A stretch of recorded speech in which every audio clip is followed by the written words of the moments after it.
parle beaucoup de célibat avec les jeunes. Est-ce que le célibat peut être vu aujourd'hui comme du tort? Est-ce que pardon, éventuellement être une source de joie pour les jeunes? Alors c'est vrai qu'on présente souvent le célibat comme un problème, comme la galère, comme faut absolument en sortir, etc. Et tu as dit quelque chose d'intéressant, tu as dit on parle souvent du célibat avec les jeunes, mais on a des célibataires qui ont la trentaine, la quarantaine, même la cinquantaine et plus. Donc le célibat, c'est pas un sujet exclusivement destiné aux jeunes tout d'abord. Ensuite, c'est de se poser la question, est-ce que mon célibat, je l'ai choisi ou est-ce que je le subis? C'est-à-dire, est-ce que je suis heureux ou heureuse d'être célibataire? Est-ce que je prends du plaisir là-dedans? Est-ce que pour moi, justement, ça me facilite la vie parce que j'ai plus de temps libre, j'ai pas de vie conjugale, de vie familiale, et donc je peux plus répondre à des besoins personnels, par exemple voyager, postuler à un job auquel j'aurais plus de difficultés à postuler si j'étais mariée parce que des contraintes au niveau horaire, au niveau logistique, etc. Donc pour certains, le célibat, c'est une aubaine en fait, et donc c'est source de liberté, et au contraire justement, ce n'est pas un problème. Ça peut être vraiment un épanouissement quand il est vu tel quel. Donc c'est vraiment important de bien comprendre que finalement c'est un état d'esprit, de se dire est-ce que en tant que célibataire je m'épanouis ou au contraire est-ce que je souffre de mon célibat, et là est-ce que finalement j'ai envie de quitter cet état de célibat. Donc oui, le célibat peut tout à fait être une source d'épanouissement à différents niveaux. Est-ce que, est-ce qu'au contraire, pardon, est-ce qu'il peut être une source, est-ce qu'il peut causer du tort, pardon, là en l'occurrence, je parle du jeune, mais bon, après le célibataire peut avoir, comme tu l'as dit, 30, 40, Mhm. 50 ans, mais Mhm. est-ce que pour le jeune, il peut être une source de, voilà, de quelque chose de mauvais? Alors, on est jeune de quel âge? Ça aussi, c'est une question. Et là, c'est vraiment d'essayer de comprendre pourquoi est-ce que des personnes, justement, vont devoir se marier, ou en tout cas auront vraiment besoin de se marier, parce que à un moment donné, elles vont arriver à un stade dans leur vie où elles vont chercher une certaine compagnie, elles vont chercher à fonder une famille. Donc, c'est un on va dire des objectifs auxquels on a envie de répondre quand on se marie. C'est aussi des personnes qui peuvent avoir envie d'être aimées, d'aimer, et donc autrement que par le mariage, quand voilà, on considère le mariage comme étant le seul endroit où on peut répondre à ces besoins-là, ben, il y a des personnes qui vont devoir justement se marier. Donc le fait de ne pas pouvoir se marier parce qu'elles ne rencontrent pas quelqu'un, parce qu'elles ont des soucis financiers, parce que on va dire pour des raisons qui leur sont propres, ce célibat peut venir leur causer du tort, parce que ça peut elles peuvent développer des complexes, elles peuvent souffrir de la solitude, elles peuvent souffrir de ce manque d'amour, elles peuvent souffrir du fait de voir d'autres personnes autour d'elles se marier, mais pas elles. Elles peuvent aussi souffrir à chaque fois qu'elles vont rencontrer un enfant en se disant ah, si seulement j'étais mariée, si seulement j'avais un enfant. Elles sont dans le si seulement, etc. Et donc, elles passent à côté de cet épanouissement en tant que célibataire. Est-ce que tu peux me dire, est-ce qu'il y a des démarches à suivre ou est-ce que comment faire pour sortir du célibat, s'il te plaît? Alors, avant de voir les démarches à suivre pour sortir du célibat, c'est se demander pourquoi est-ce que j'ai envie de sortir du célibat. Est-ce que c'est parce que je souffre de ma solitude? Est-ce que c'est parce que, comme je disais, j'ai envie de fonder un foyer, j'ai envie de, voilà, je me sens prête à justement passer ce cap du mariage? Et en fonction des réponses, je vais tout d'abord faire ce travail personnel. Est-ce que je vais bien? Est-ce que j'ai pas des problèmes du passé à résoudre? Est-ce que j'ai pas un travail thérapeutique à mener pour aller encore mieux? Parce qu'il faut savoir que quand on se marie, notre passé, bah, il nous rattrape, il nous suit. Et donc, si on a des choses qui n'ont pas été réglées dans le passé, bah, elles vont forcément avoir des répercussions dans notre vie conjugale. Donc, c'est vraiment important de faire ce travail au préalable et de ne pas se dire que tous ces problèmes vont se résoudre une fois mariés. C'est une des croyances que pas mal de personnes ont, et qui peut être lourde de conséquences une fois mariés. Donc faire ce travail préalable, et ensuite bah déjà d'informer notre entourage qu'on a envie de se marier. Le nombre de célibataires qui souffrent du célibat, et quand on leur pose la question, tiens, est-ce que ton entourage est au courant que tu as envie de te marier? Ah non, j'ose pas trop, c'est chômage, ça se fait pas. Enfin, ils doivent le savoir, hein, j'ai quand même 25 ans, ils doivent se douter quand même que j'ai envie de me marier. Plein de petites croyances comme ça qui font que ces personnes, elles sont dans la réflexion mais pas dans l'action. Donc vraiment, on informe son entourage, ses proches, sa famille, ses collègues, ses amis, et accepter que l'envie de se marier, c'est pas un tabou en soi. Au contraire, c'est quelque chose de tout à fait noble. C'est tout à l'honneur de celui ou celle qui a envie de se marier. Et donc de mettre vraiment des choses en place, d'arrêter de croire, parce on est beaucoup dans cette génération Walt Disney. Je suis chez moi et j'attends que mon prince ou ma princesse vienne ou que je la rencontre, qu'elle rêve de moi et qu'elle me découvre ou qu'il me découvre et donc que le lendemain ils viennent sonner à ma porte. C'est pas comme ça que ça se passe. En tout cas, dites-le moi si ça s'est passé comme ça pour vous, mais en tout cas ça se passe rarement comme ça. Donc c'est vraiment de mettre des choses en place concrètes pour montrer aux autres qu'on existe, on va dire, établir de nouveaux contacts, donner aussi envie à d'autres personnes qu'on croise dans notre quotidien de faire notre connaissance et pourquoi pas de construire un avenir à deux ensemble. C'est vraiment d'être cette personne célibataire heureuse qui donne envie à d'autres personnes de faire partie de sa vie. Donc c'est clair que si on est quelqu'un qui broie du noir, qui regarde toujours par terre, qui est négative, qui ont l'impression qu'elle porte tous les problèmes du monde sur ses épaules, les gens autour n'ont pas forcément envie de se projeter avec cette personne. Alors Zina, dis-moi, une question concernant les parents. En tant que parent, si je veux éviter le célibat de mes enfants qui dure dans le temps de longue durée, qu'est-ce que je peux faire? Alors là, on va voir que c'est un travail qui va commencer très très tôt. En fait, on se rend compte que dans beaucoup de familles, l'éducation au mariage, elle est inexistante, ou presque en tout cas. C'est pour donner envie à ses enfants de se marier. Et encore une fois, j'ouvre une parenthèse, c'est pas une fin en soi de se marier, d'accord? Donc je pense que les gens ont compris ce message-là.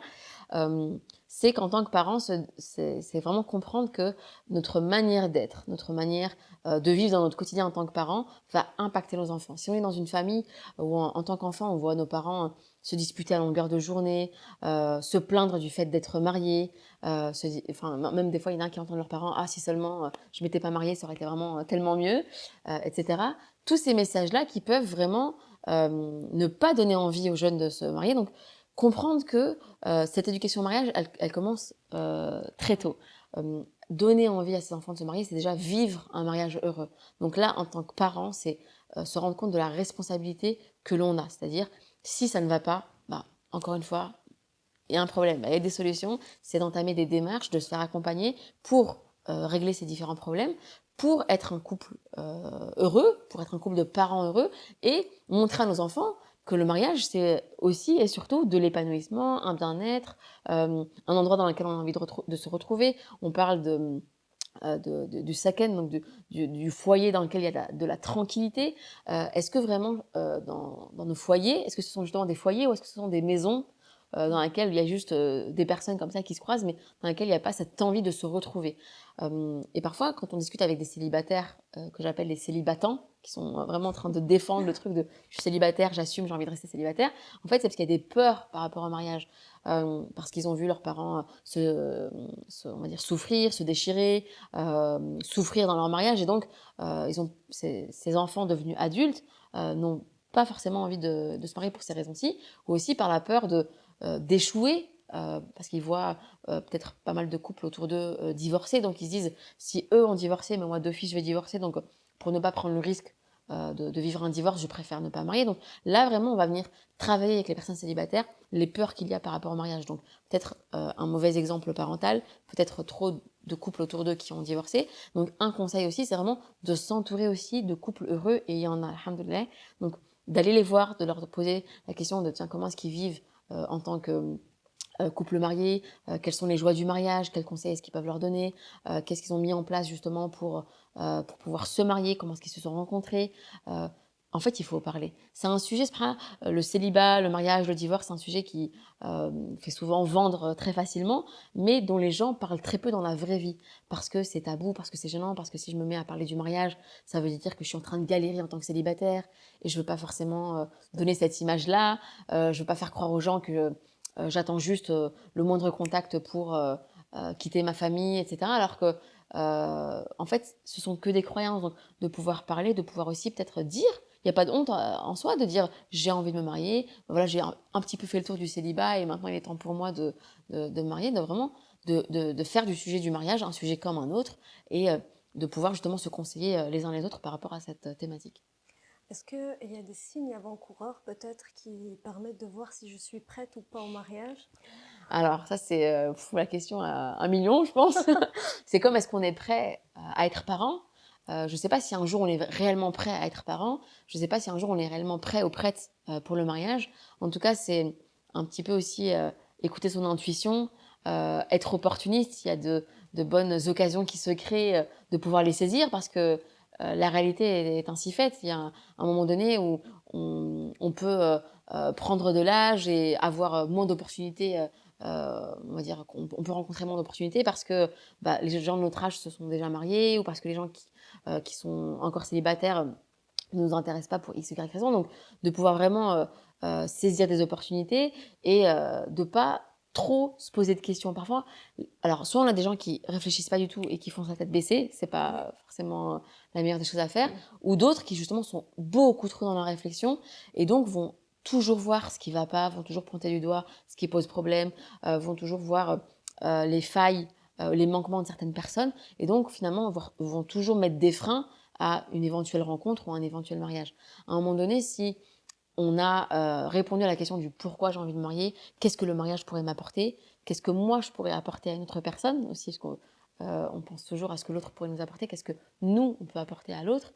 Une fois qu'on a répondu à ces questions, qu'on a rencontré quelqu'un ou qu'on nous propose de rencontrer quelqu'un, bismillah, on y va en fait.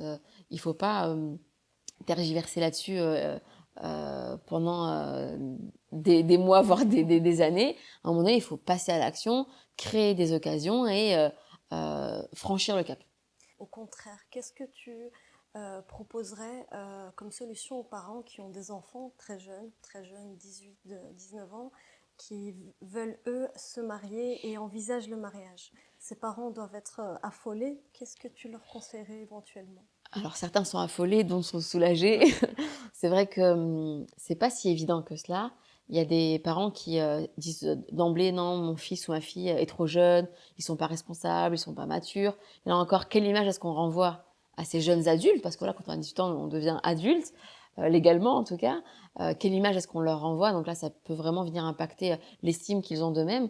Et certes, on reste toujours l'enfant de nos parents, mais à un moment donné, on a aussi envie de prendre notre propre envol. Et si on se sent prêt, prête pour le mariage, qu'on a rencontré une personne qui est bien, qui a un bon caractère, qui semble être en tout cas une bonne personne, dont on connaît l'environnement et l'entourage. Au contraire, j'ai envie de dire aux parents de faciliter le mariage parce que à force de leur dire non, peut-être qu'à un moment donné, ils vont se dire ok, moi on me parle trop du mariage comme quelque chose d'inaccessible, qui est pas fait pour moi ou de compliqué, etc. Je vais mettre ça de côté et peut-être qu'après ça va être trop tard pour les raisons qu'on a évoquées tout à l'heure. Donc, au contraire, j'ai envie de dire aux parents de pouvoir s'asseoir avec leur enfant ou leurs enfants s'ils en ont plusieurs et de les éduquer au mariage et à un moment donné de pouvoir aussi mettre des choses en place pour faciliter, peut-être de dire ok, là maintenant t'es encore aux études, je vais peut-être avec les parents de ton futur époux, de ta future épouse, discuter pour voir comment est-ce qu'on peut vous faciliter l'environnement, on va dire vraiment au niveau matériel, de pouvoir vous louer peut-être un petit studio. Est-ce que dans un premier temps, vous pouvez habiter chez l'un de nous, juste histoire de vous permettre d'être ensemble religieusement, de manière religieusement légale, parce qu'on sait très bien ce qui risque de se passer si on ne facilite pas ces choses. On se retrouve avec des personnes qui vont quand même vivre des histoires amoureuses dans un autre cadre qui ne répond pas forcément aux attentes des parents. Est-ce que donc tu as parlé tout à l'heure d'informer son entourage. Est-ce qu'il y a des critères qui sont fondamentaux Oui. Dans la recherche d'un conjoint? Alors c'est vrai qu'on se rend compte qu'il y a pas mal de célibataires, hommes et femmes, qui restent célibataires justement parce qu'ils recherchent un idéal qui n'existe pas. C'est-à-dire, malheureusement, il y a des critères qui sont mis en haut de la liste, j'ai envie de dire, alors qu'en fait, ils ne sont pas fondamentaux pour une vie de mariage épanouie. Souvent, il y a des hommes et des femmes à qui on va peut-être présenter quelqu'un, et d'emblée, ça va être ah non, elle ne me plaît pas ou il ne me plaît pas, et on se rend compte que le premier critère, c'est le physique. Alors, effectivement, il est nécessaire qu'il y ait un minimum d'attirance entre deux personnes, entre deux futurs époux, mais parfois ce critère de beauté devient finalement exclusif, devient la base sur laquelle la recherche va avoir lieu. Et du coup, quand les personnes, elles se basent en premier lieu sur le physique, ça les empêche de rencontrer vraiment plein de belles personnes.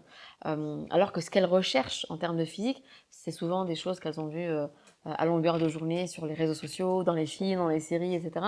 Et donc, elles recherchent un conjoint, je disais qu'il n'existe pas, et quand bien même elles rencontreraient cette personne qui physiquement répond à leurs critères, ça n'est pas une garantie pour un mariage heureux. Donc, à un moment donné, il faut aussi être vraiment honnête, on va dire individuellement, et de se poser la question, est-ce que mes critères sont légitimes? Est-ce que mes critères sont justes? Est-ce que ce que je recherche, c'est vraiment pour me rapprocher de Dieu? On dit souvent que le mariage est là pour compléter notre foi. Donc, est-ce que vraiment ce que je recherche est là pour me rapprocher de Dieu, ou au contraire juste pour répondre à certaines pulsions, ou répondre à certaines attentes sociétales, mais qui finalement ne me garantiront pas une vie de mariage heureuse. Et ce travail-là, on se rend compte qu'avec certaines personnes célibataires, il est difficile à faire.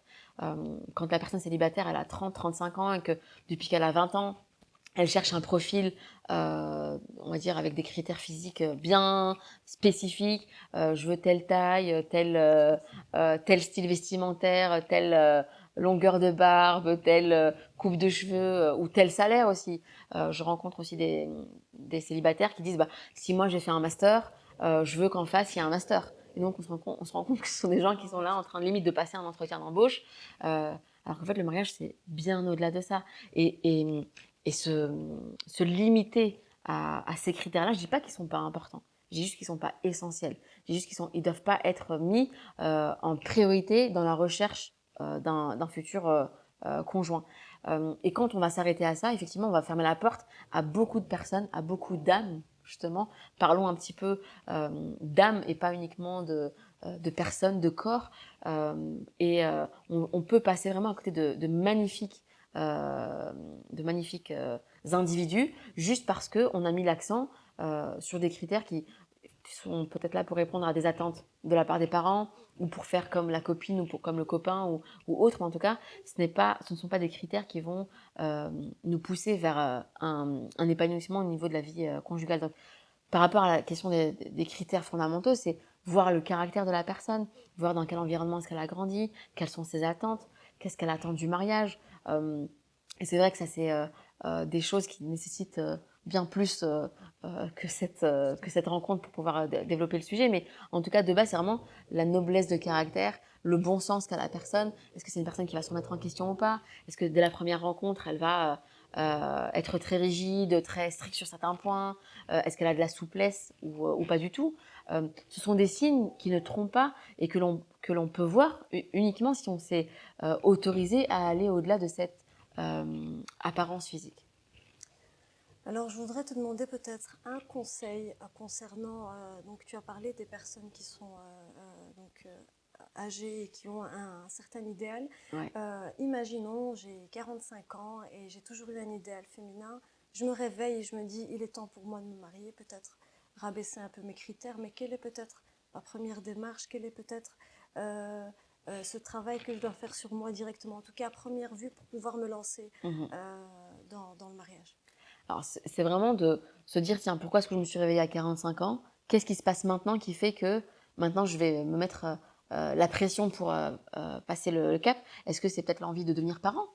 Et si tel est le cas, du coup, est-ce que je vais me diriger plutôt, parce que tu as parlé d'un homme, Ouais, est-ce que je vais plutôt me diriger vers des femmes qui sont beaucoup plus jeunes ouais. pour avoir l'espoir d'avoir un enfant? Est-ce que qu'est-ce que je recherche dans cette envie d'avoir un enfant? Est-ce que c'est vraiment d'avoir un enfant qui a porté mon nom, ou est-ce que c'est justement ce rôle de papa? Donc, est-ce que je peux envisager de rencontrer une femme qui a divorcé et qui a un ou des enfants? Vraiment d'essayer de réfléchir et de donner du sens à cette attente-là, à cette envie du mariage. Et effectivement, à un moment donné, même peut-être prendre une feuille et un stylo et d'écrire ces critères, de dire, OK, est-ce que ce critère est fondamental ou pas? Est-ce que je le mets en priorité ou pas? Si je n'ai pas ce critère-là, est-ce que je passe d'office à une autre personne, je continue ma recherche, ou est-ce que je donne une chance à cette personne en face de moi? de vraiment venir mettre du sens, renouveler son intention et d'être sincère dans cette démarche de rencontrer quelqu'un. Pourquoi? Est-ce que c'est juste pour me marier pour que mes parents, avant qu'ils meurent, ils aient au moins marié leur fils ou leur fille? Parce qu'en fait, si c'est se marier que pour ça, le mariage ne sera pas un endroit dans lequel on va avoir envie d'être. On va pas investir dans ce mariage parce que finalement, on verra le mariage comme une finalité en soi. Exactement.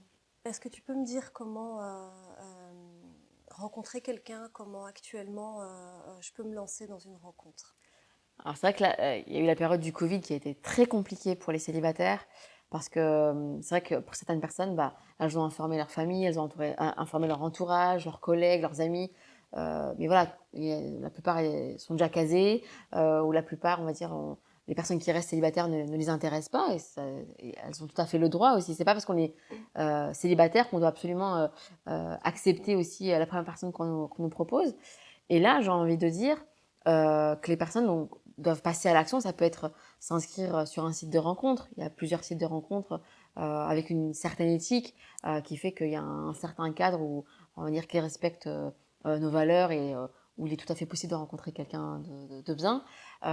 Et là, c'est vraiment de rappeler le rôle aussi des mosquées, des centres culturels. Où en fait, la fonction n'est pas exclusivement, on n'est pas là juste pour aller pour avoir une salle de prière, on prie et on part. C'est vraiment de pouvoir créer des occasions pour que les jeunes et les moins jeunes puissent se rencontrer avec une éthique, encore une fois, hein, mais de créer ces occasions pour que les gens se rencontrent en tout bien, tout honneur. Il y a eu pendant longtemps ce débat de la mixité, etc. Je pense qu'on est capable d'aller au-dessus de ça et enfin, à un moment donné, il faut qu'on arrête d'être schizophrène. On va faire nos courses, on rencontre monsieur, madame, tout le monde, on va en cours, au boulot, on rencontre monsieur, madame, tout le monde. Et dès qu'on arrive à la mosquée, on est très gêné.